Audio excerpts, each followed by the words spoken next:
ہم تمہیں جانچے. ہم نے موت اور زندگی کو اس لیے پیدا کیا تاکہ تمہیں آزمائے, تمہیں جانچے کہ کون تھوڑی سی زندگی کو پا کر اچھا عمل کرتا ہے. ہم یہاں اچھے عمل کے لیے آئے ہیں. بتاؤ تو صحیح میرے بھائیوں, بتائیے کہ یہ جلسے کا ایک مقصد ہے. اگر اس جلسے میں آپ کو یہ کہہ کے بلایا گیا ہے کہ یہاں اللہ رسول کا ذکر ہوگا, اگر یہاں کوئی نوٹنکی کرنے لگے تو آپ کو اعتراض ہوگا کہ نہیں ہوگا کہ آپ نے اللہ رسول کے ذکر کے نام پہ بلایا, آپ یہاں نوٹنکی کرتے ہیں, آپ یہاں لطیفہ گوئی کرتے ہیں, آپ یہاں ناچ گانا کرتے ہیں. مطلب یہ ہے کہ ہر چیز کا ایک مقصد ہوتا ہے. آپ نے جب کسی مقصد کے تحت کسی کام کو کیا اور وہ مقصد پورا نہ ہوا تو لوگوں کو احترام ہوگا, یار بلایا کس لیے تھا اور کر کیا رہے ہیں. اب آپ سے پوچھتا ہوں, دنیا میں آنے کا مقصد کیا تھا؟ گانے سننا تو نہیں تھا, غزلیں سننا تو نہیں تھا, آوارگی کرنا تو نہیں تھا, عیاشی کرنا تو نہیں تھا, جرائم کرنا تو نہیں تھا. زمین کے اوپر اللہ اکبر زنا کر کے اتنے بڑے گناہ کا ارتکاب کرنے کے لیے تو نہیں آئے تھے. اس دنیا میں صرف آئے تھے نیک عمل کرنے کے لیے, عمل کے لیے آئے. میرے بھائیوں, آپ سے پوچھنا چاہتا ہوں, صوفیاء کرام فرماتے ہیں انسان کی زندگی کے مراحل 6 ہیں. انسان 6 منزلوں سے گزرنا ہے. اس کو مثال کے طور پر صوفیاء فرماتے ہیں پہلی منزل ہے انسان مٹی سے خمیر تک, یعنی جب آدمی کی پہلی منزل ہے وہ مٹی سے اٹھا خمیر تک آیا, اس کے بعد باپ کی پیٹھ میں آیا, دوسری منزل ماں کے پیٹ میں آیا, تیسری منزل دنیا میں آیا, چوتھی منزل قبر میں جائے گا, پانچویں منزل اور قبر سے اٹھنے کے بعد 2 ہی منزلیں ہیں اور وہ آخری منزل ہے. اس کے بعد کا سفر ختم ہے. یا تو کوئی خوش نصیب جنت میں جائے گا یا تو کوئی کم نصیب جہنم میں جائے گا. اب میں آپ سے پوچھنا چاہتا ہوں, 3 مراحل گزر چکے ہیں, اب ہم چوتھی منزل میں ہیں, صرف 2 منزلیں باقی ہیں. مٹی سے خمیر تک خالص اللہ کے فضل سے, خمیر سے باپ کی پیٹھ تک اللہ کے فضل سے, باپ کی پیٹھ سے ماں کے پیٹ تک اللہ کے فضل سے. اس میں کسی کی محنت کو عمل دخل نہیں, اس میں کسی کی کاوش کو عمل دخل نہیں, خالص فضل الہی سے قدرت نے دنیا میں پہنچا دیا. اب اس دنیا میں آئے ہو, آگے کے سارے مراحل عمل پر ڈیپینڈ کرتے ہیں, عمل پر. آپ سے پوچھنا چاہتا ہوں, یہ اتنا بڑا مجمع ہے, میں پھر عرض کروں گا بہت لمبی گفتگو نہیں ہوگی اس لیے کہ وقت زیادہ ہوا ہے, میرے بات بھی کسی کو سننا ہے. اتنا سمجھ لیجئے میرے بھائیوں, مختصر میں اتنا سمجھ لیجئے, عمل کرو عمل. یہ جو تمہارے دل و دماغ کے اندر خط سوال ہے نا کہ عمل نہیں بھی کریں گے تو بھی جنت میں جائیں گے. ابھی علامہ صاحب جو ہے علم پر بہترین گفتگو کر رہے تھے, اللہ کے خلیفہ کے حوالے سے, رب کے خلیفہ کے حوالے سے. آپ مجھے بتائیں اللہ اکبر, حضرت آدم کو کتنے اہتمام سے پیدا کیا, توجہ کرنا میرے بھائیوں, کتنے اہتمام سے پیدا کیا. اللہ اکبر, کائنات بنائی کن کہہ کر, زمین بنائی کن کہہ کر, آسمان بنایا کن کہہ کر, چاند بنایا کن کہہ کر, ستارے بنائے کن کہہ کر, سیارے بنائے کن کہہ کر, شفق کا جمال کن کہہ کر, افق کی سرخی کن کہہ کر, دریا کی روانی کن کہہ کر, سمندر کی طغیانی کن کہہ کر, سریا کی انجمن سجائی کن کہہ کر, سب کچھ بنایا کن کہہ کر. لیکن اللہ اکبر, جو انسان چند فٹ کا ہے اپنے خلیفہ کو کن کہہ کے نہیں بنایا, کن کہہ کے بنا سکتا تھا مگر کن کہہ کے نہیں بنایا. ارشاد ہوا ہم اسے اپنے ہاتھوں سے بنائیں گے تاکہ پتہ چلے کن کہہ کے پیدا ہونے والے اور ہیں اور قدرت کے ہاتھ سے بنائے وہ بشر کو اپنے ہاتھ سے بنایا.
لغزش پیغمبرانہ ہوئی اور حضرت آدم کے کپڑے بھی واپس لے لیے. توجہ تو فرمائے, بہت غور کرنے کی بات ہے. شراب پی کر جنتی بننے کا خواب دیکھنے والوں, جوا کی اڈوں کو آباد کر کے جنتی بننے کا خواب دیکھنے والوں, ماں باپ کا دل دکھا دکھا کر کے جنتی بننے کا خواب دیکھنے والوں, تمہیں احساس نہیں ہے کیا کر رہے ہو؟ زندگی کس طریقے سے گزار رہے ہو؟ کس بلا کی میں سے سرشار ہو گئے ہو؟ میری عوام کہتے ہیں کس بلا کی میں سے ہے سرشار ہم, دن ڈھلا ہوتے نہیں ہوشیار ہم, اپنی ستاری کا یا رب واسطہ ہو نہ رسوا برسرے بازار ہم, پاٹ وہ کچھ دھاریے کچھ زار ہم, یا الہی کیوں کر اترے پار ہم. اللہ اکبر. سننا چاہتے ہیں تو بہت اچھے سے سننا ہے, تھوڑی دیر غور سے سن لیں. ایک لغزش پیغمبرانہ ہوئی تو حضرت آدم سے کپڑے بھی واپس لے لیے اور بغیر کپڑے کے حضرت آدم کو جنت سے باہر کر دیا. جس بیوی سے محبت کے ساتھ جنت میں زندگی گزار رہے تھے, اس بیوی کے اور ان کے درمیان بھی جدائی پیدا کر دی. تھوڑا غور کرنا, ابن عباس سے لے کر صاحب نعیمی تک, بلکہ اور بڑھا لے تو ضیاء القرآن تک, بتائیں کیا ہر مفسر نے یہ بات نہیں کہی کہ ایک لغزش پیغمبرانہ ہوئی تو اتنا معزز انسان جس کے آگے سارے فرشتوں کو جھکا دیا, جس کے آگے سارے فرشتوں کے سر خم کروا دیے, جس کے سر پہ تاج خلافت رکھا, جس کے بارے میں بات کرنے والوں کو کہا انی عالم و مالا تعلمون, جو میں جانتا ہوں وہ تم نہیں جانتے, آپ مجھے بتائیں تو صحیح. ایک لغزش پیغمبرانہ پر حضرت آدم کو جنت سے باہر کر کے زمین پہ اتارا, کپڑے واپس لیے, بیوی کے ان کے درمیان جدائی پیدا کر دی. اب تم سے پوچھتا ہوں, کیا تم آدم سے زیادہ محبوب ہو اللہ کی؟ کیا تمہارے اندر سرخاب کے پر لگے ہوئے ہو؟ کیا مقام ہے ارے تم آدمی ہو؟ وہ آدم تھے. آدم اور آدمی کا فرق کتنا ہے. جس طریقے سے سمندر اور قطرہ برابر نہیں ہو سکتے, ویسے آدم اور آدمی برابر نہیں ہو سکتے. لیکن آدم سے توجہ کریں, غور کریں, ذرا دھیان دیں, محمود نگر والوں ذرا توجہ فرمائیں. اللہ اکبر. کہ آدم سے لغزش پیغمبرانہ ہوتی ہے تو ان کو جنت سے باہر کر دیا جاتا ہے کپڑے واپس لے کر, اور آدمی کروڑوں جرائم کر کے سوچ رہا ہے کہ میں بے حساب جنت میں چلا جاؤں. آپ سے پوچھتا ہوں, آپ مجھے بتائیں کس دنیا میں رہتے ہیں؟ اپنے آپ کو دھوکہ دے رہے ہو. اللہ نے عمل کے لیے بھیجا ہے. آگے کی ساری زندگی ڈیپینڈ کرتی ہے عمل پر. ایمان کے بعد عمل عمل عمل عمل. آئیے, میں بات مجھے یاد آئی, آج کل آپ کے دماغ کے اندر پتہ نہیں کیا خط تو بھر دیا گیا. کہتے مولانا ہم سنی ہے تم جنت میں جائیں گے. میں نے کہا بالکل سنی جنت میں جائے گا, لیکن کوئی وہ سنی تو بنے جو سنی رسول اللہ بنانا ہے. ہم مسلمان ہیں, ہم جنت میں جائیں گے. میں نے کہا وہ مسلمان تو بنو جو مسلمان بنانے رسول اللہ تشریف لائے تھے. کیا وہ اسلام اور وہ مسلمانیت ہمارے پاس ہے جو اللہ کے رسول دینے کے لیے آئے تھے؟ حضور جیسا مسلمان بنانے آئے تھے, اس مسلمان کے دل میں کوئی حسد تو نہیں تھا, اس مسلمان کے دل میں کوئی بغض تو نہیں تھا, وہ مسلمان بے نمازی تو نہیں تھا, وہ مسلمان جواری تو نہیں تھا, وہ مسلمان شرابی تو نہیں تھا, وہ مسلمان سود خور تو نہیں تھا. حضور جو مسلمان بنانے آئے تھے ان مسلمانوں کی شان یہ تھی, اقبال جیسے مفکر کو کہنا پڑا کہ دیوان گانے عشق محمد کو دیکھ کر گھبرا گئی ہیں گردشیں دورہ کبھی کبھی, اور گردن میں ہاتھ ڈالے ہیں ماہوں نجوم نے, گزرا ہے ان حدوں سے مسلمان کبھی کبھی.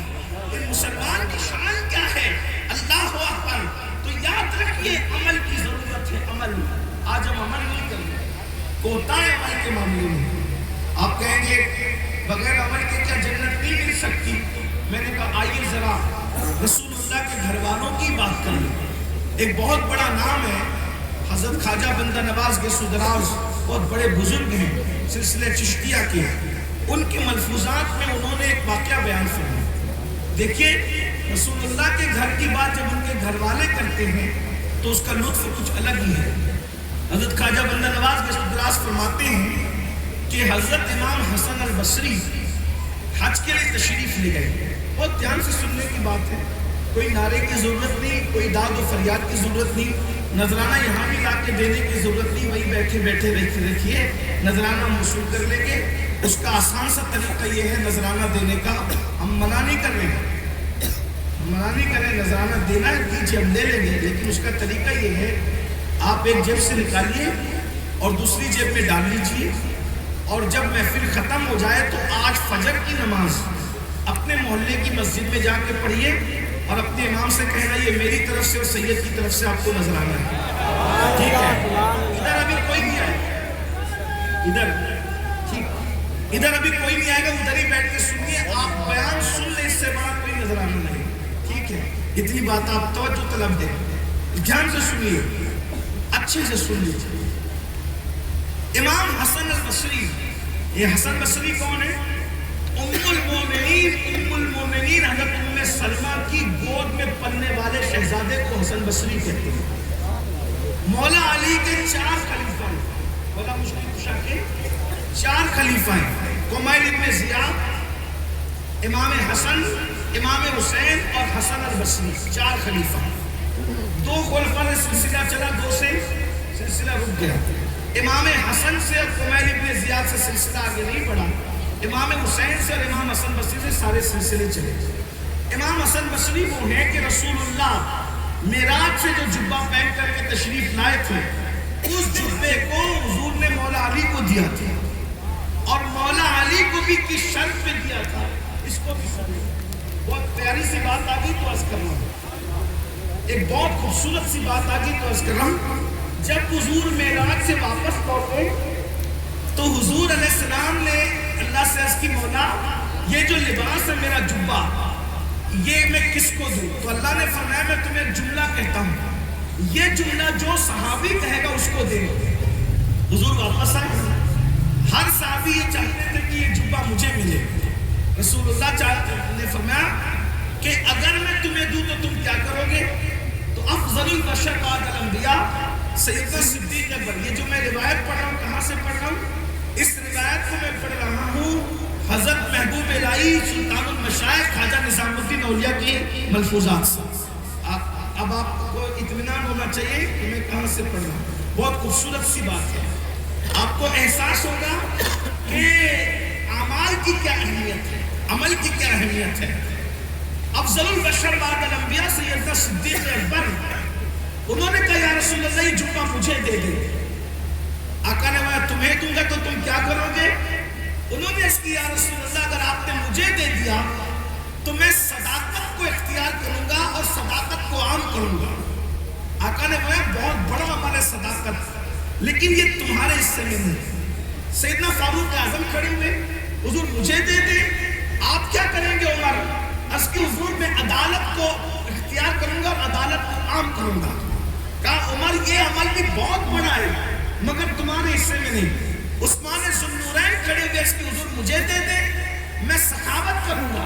حضور نے فرمایا یہ بھی عمل بہت بڑا ہے مگر تمہارے حصے میں نہیں. جب میرے مولا مشکل کشا کی بات آئی، سید السادات، خاتم ولایت، فخر ولایت، امام المشارق والمغارب، حل لمشکلات والنوائب، اخی رسول و زوج البتول امام علی ابن ابو طالب کی باری آئی. آپ نے کھڑے ہو کے عرض کیا یا رسول اللہ یہ مجھے دے دیجئے. آقا نے فرمایا اگر میں تم کو دوں گا تو تم کیا کرو گے؟ مولا علی نے عرض کی یا رسول اللہ اگر یہ جبہ آپ نے مجھے دے دیا تو میں جس کے بھی عیب دیکھوں گا اس کے عیبوں پہ پردے ڈال دیا کروں گا. حضور نے فرمایا اللہ نے مجھ سے یہی کہا تھا، اس لیے تمہارے مقدر میں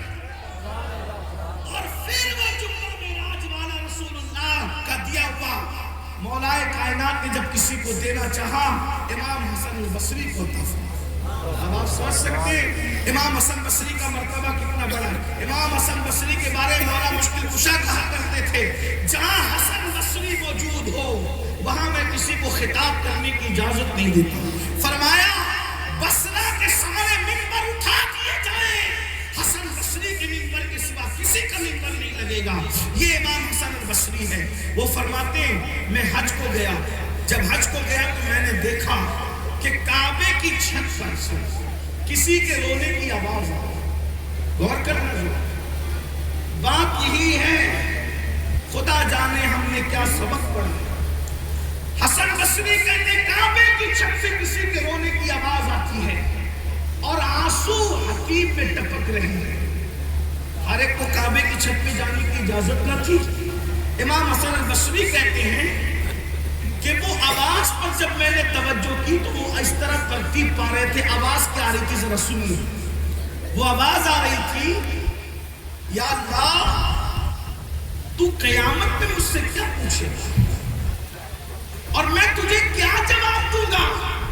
مولا محشر میں تو مجھے رسوا مت کرنا، مولا مجھے محشر کے رسوا مت کرنا، میں تیری عدالت میں کھڑے ہو کر تجھے کیا جواب دوں گا؟ مولا میری مغفرت ہوگی بھی کہ نہیں ہوگی؟ مولا میرے اعمال ایسے نہیں، اور کہیں جا رہا ہے روئے جا رہا ہے، کہیں جا رہا ہے روئے جا رہا ہے۔ امام حسن البصری کہتے ہیں ارے یہ رونے والا کتنا اللہ سے ڈرتا ہے۔ اللہ سے ڈرنے کے لیے بھی ہمیں حکم ہے کہ اتنا ڈرو کہ نا امید نہ ہو جاؤ۔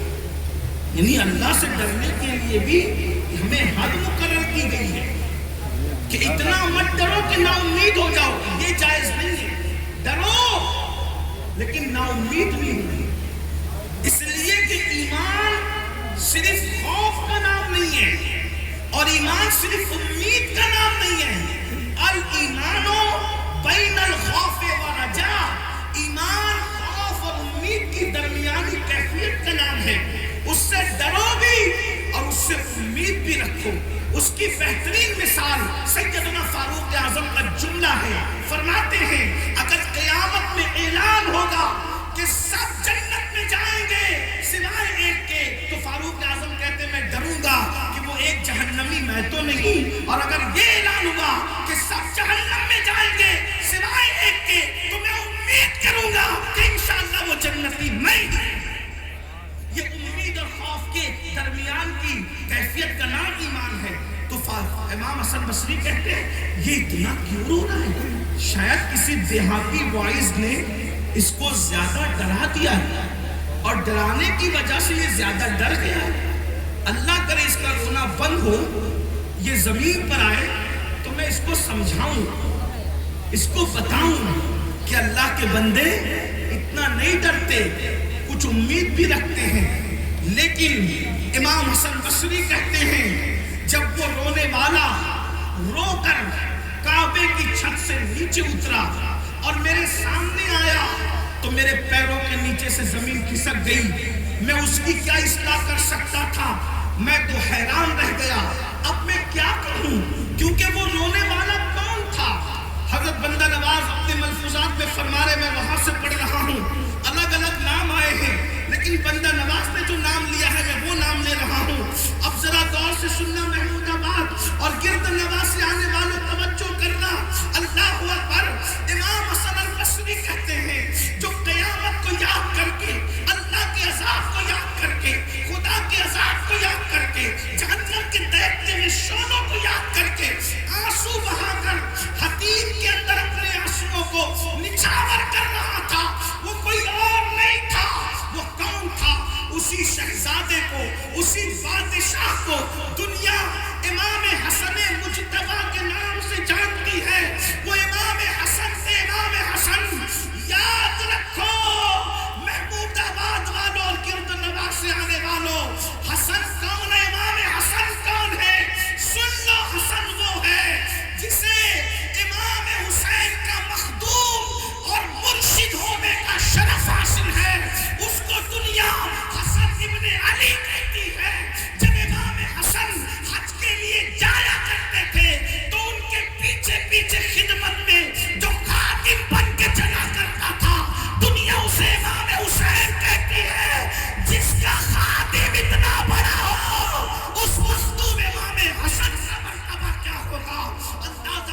ہے وہ امام حسن مجتبی رو رہے ہیں جہنم کو یاد کر کے، وہ امام حسن رو رہے ہیں میدان محشر کو یاد کر کے، وہ امام حسن رو رہے ہیں اپنی مغفرت کے لیے۔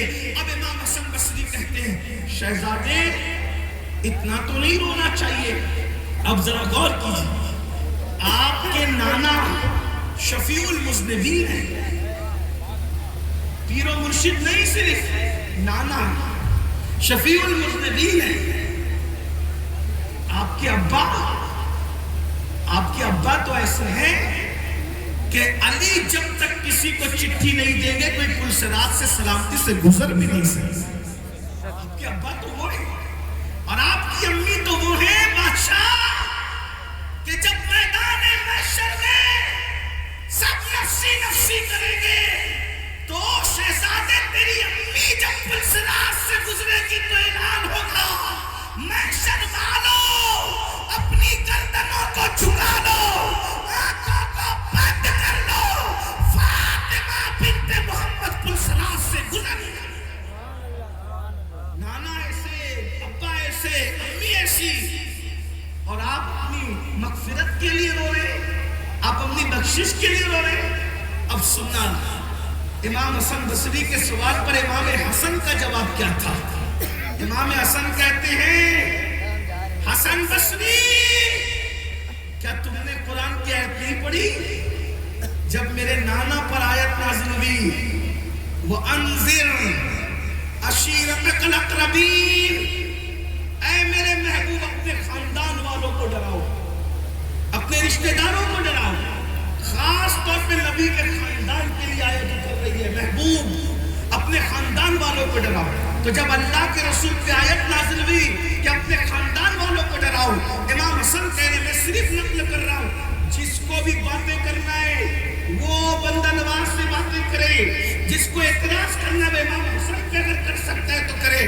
میں امام حسن کا مسلک پیش کر رہا ہوں، امام حسن کی فکر پیش کر رہا ہوں، امام حسن کی تفسیری نکات پیش کر رہا ہوں۔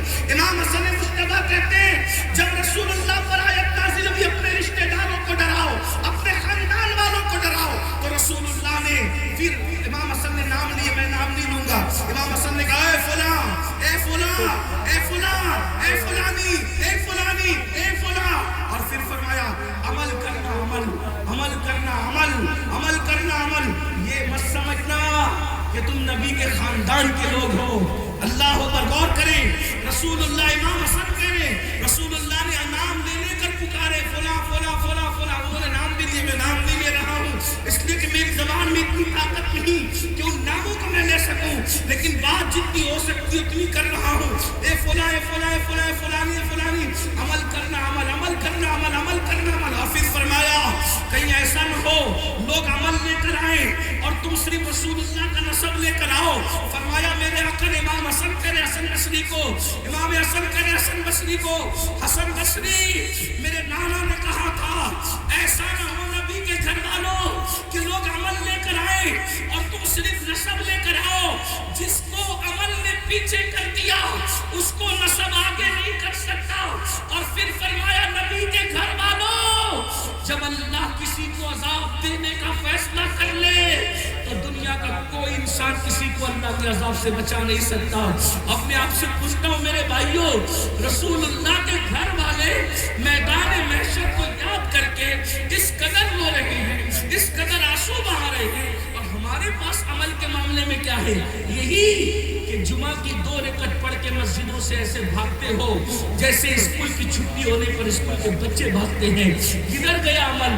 وہ آنسو بہا رہا ہے کعبے کی چھت پہ سجدے میں جس نے 25 پیدل حج کیے، جو 700 رکعتیں نماز ادا کرتا تھا، وہ امام حسن بادشاہ، وہ امام حسن جو صدقے میں ایک فقیر کو 50-50 ہزار دے دیا کرتے تھے۔ میں پوچھنا چاہتا ہوں میرے بھائیوں، وہ آنسو بہا رہے ہیں میدان محشر کو یاد کر کے، ہمیں کیا ہو گیا ہے؟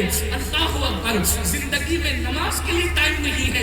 یہ اتنے بیٹھے ہزاروں کا مجمع ہے، آپ سے پوچھتا ہوں کتنے عشاء پڑھ کے آئے ہیں اور جا کر کتنوں نے فجر پڑھنا ہے؟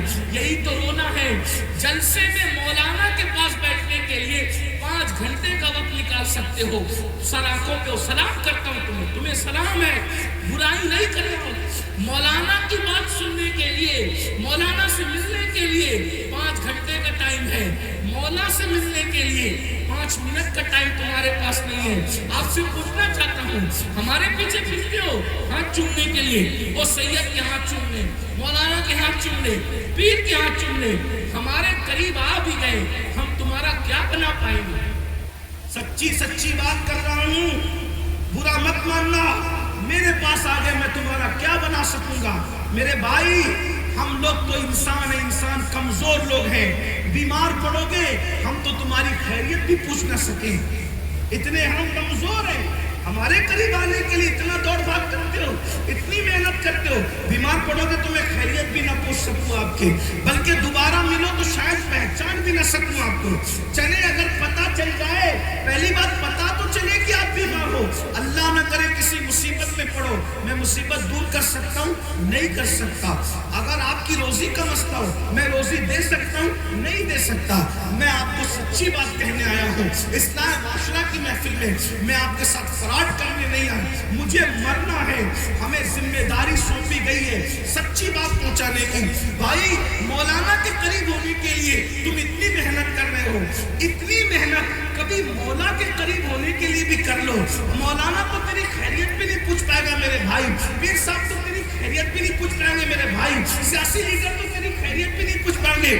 وہ میرا اللہ، تو بیمار پڑے شفا وہ دے گا، روزی کی ضرورت ہے روزی وہ دے گا، رزق کی ضرورت ہے رزق وہ دے گا، تیری بدقسمتی کو خوش قسمتی میں وہ بدلے گا، تیری بیٹی کو رشتے میں آئیں گے گھر تک وہ پہنچائے گا، وہ تیری مرنے کے وقت تیری تکلیف کو کم وہ کرے گا، مرنے کے بعد قبر میں اسی کی رحمتیں کام آئے گی، اسی کی رحمت سے تو جنت میں جائے گا۔ لیکن سیاسی لیڈر کے قریب بھاگنے والے، مولانا کے قریب بھاگنے والے، دین کے قریب بھاگنے والے، میرے بھائی کبھی اللہ کے قریب بھی تو آنے کی کوشش کر، بلکہ میں آپ کو بتاؤں، ارے سب کے قریب ہونا مشکل ہے، رب کے قریب ہونا کتنا آسان ہے۔ ایک آسان نسخہ ہے، ہمارے قریب ہونے کے لیے بڑی بڑی رشوتیں دینی پڑے گی، ہے نا؟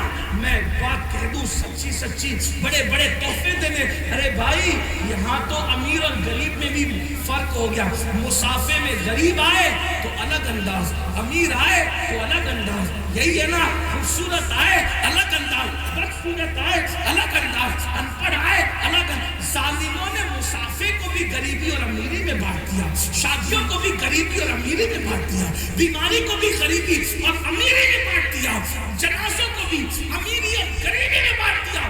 جس کے جنازے میں کندھا دینے والوں کی کثرت ہے، سمجھ لینا کسی امیر شہر کا جنازہ ہے، اور جہاں کندھے کو جنازہ ترستا ہو سمجھنا کسی غریب کا جنازہ ہے۔ اگر امیر شہر سود خور ہے، حرام کھاتا ہے، زانی ہے، شرابی ہے، تو بھی کندھا بدلنے والوں کی قطار ہوگی، اور غریب شہر اگر مسجد کا امام ہے تو بھی اس کا جنازہ کندھے کو ترس رہا ہوگا۔ یہ تم نے حالات بنا رکھے ہیں، لیکن بہرحال اس ظالم معاشرے میں کس سے قریب رہنا چاہتے ہو؟ کون ہے اپنا؟ اور وہ اللہ جو روزی دے، رزق دے، تقدیر بدلے، تمہارے سارے کام کو اللہ بنائے۔ ماں کے پیٹ میں جب باپ بھی نہیں کھلا سکتا تھا، اللہ نے کھلایا کہ نہیں کھلایا؟ کیوں اللہ کے قریب نہیں آتے؟ میرے اللہ سے رشتہ کیوں نہیں جوڑتے؟ حضور صرف اللہ سے رشتہ جوڑنے آئے تھے، اور آج تم حضور کے مشن کو تم نے زمین میں دفن کر دیا۔ خدا سے جوڑنے کے علاوہ تم سب سے جوڑ رہے ہو، سیاسی لیڈروں سے جوڑا، ننگے جھنڈوں سے جوڑا، اس سے جوڑا، اس سے۔ میں کہتا ہوں جس سے بھی جوڑنے کا حکم تھا وہ کسی نہ کسی اعتبار سے ذریعہ تھا خدا تک جوڑنے۔ جو خدا تک نہ جوڑے کسی لباس میں ہے اسے شیطان، جو خدا تک نہ لے جائے اپنے پاس رکھ لے کسی لباس، چاہے وہ خطیب کے لباس میں ہو، چاہے وہ شیخ کے لباس میں ہو، چاہے وہ ادیب کے لباس میں ہو، چاہے وہ کسی لباس، جو خدا سے روک دے وہ شیطان۔ سارے لوگ یہ جلسے کیوں تھے؟ خدا تک پہنچانے کے لیے۔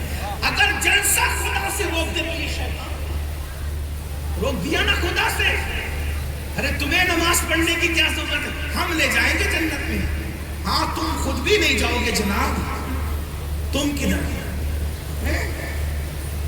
نماز کے وقت سوتے پڑے رہنے والوں، تم خود بھی کہتے ہیں کہ جو اللہ تک نہیں پہنچا اس کو نماز کی ضرورت ہے. میں تو پہنچا ہوا، مجھے نماز کی کیا ضرورت ہے؟ اور ظالم، تیرا یہ زہریلا جملہ کتنے لوگوں کو چھلنی کر رہا ہے.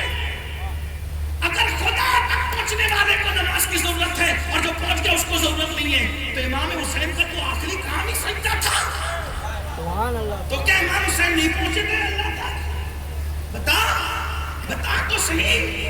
اس ظالم تو ایسے پاگل پیدا ہو گئے جو سرکار عالم پناہ وارث پاک کو بھی بدنام کرتے ہیں کہ وہ نماز نہیں پڑھتے تھے.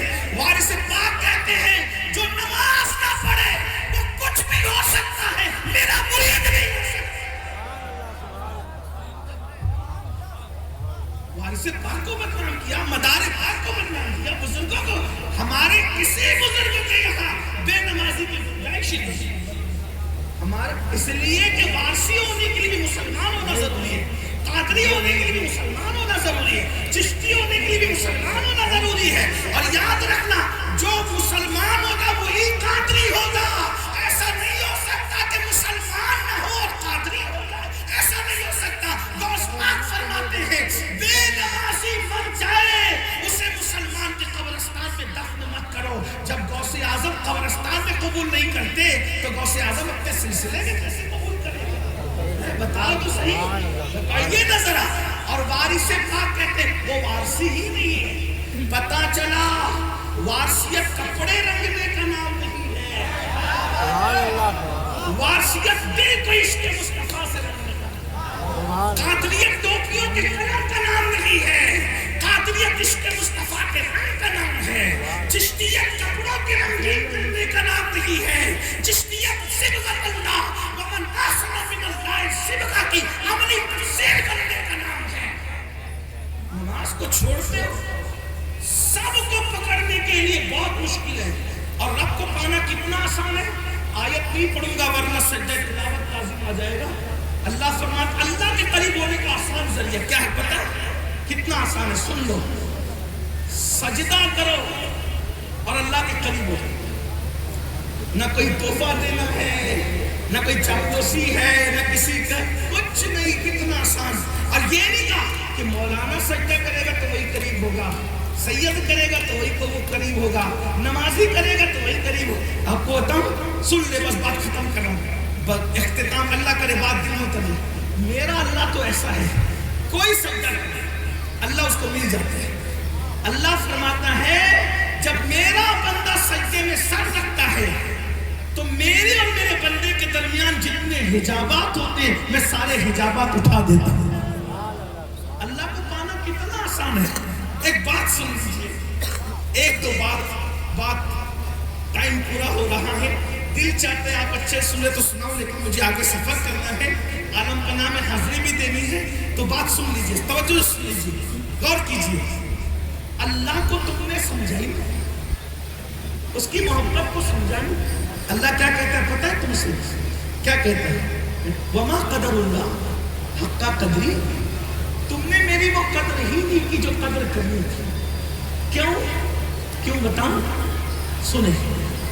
اللہ ہم سے جتنی محبت کرتا ہے اتنا کوئی نہیں کرتا. مجھے آپ سے شکایت یہی ہے. دیکھو میں یہ نہیں کہہ رہا کہ مولانا سے دور ہو جاؤ، پیر صاحب سے، اللہ کی قسم میں کسی سے دور کرنے نہیں آیا. میں یہ کہہ رہا ہوں کہ سب سے پہلا حق اللہ کا ہے کہ اس کے قریب ہو جائے. بات میں سب کی. اور میں کہتا ہوں جو پیروں کا دامن جو پکڑنا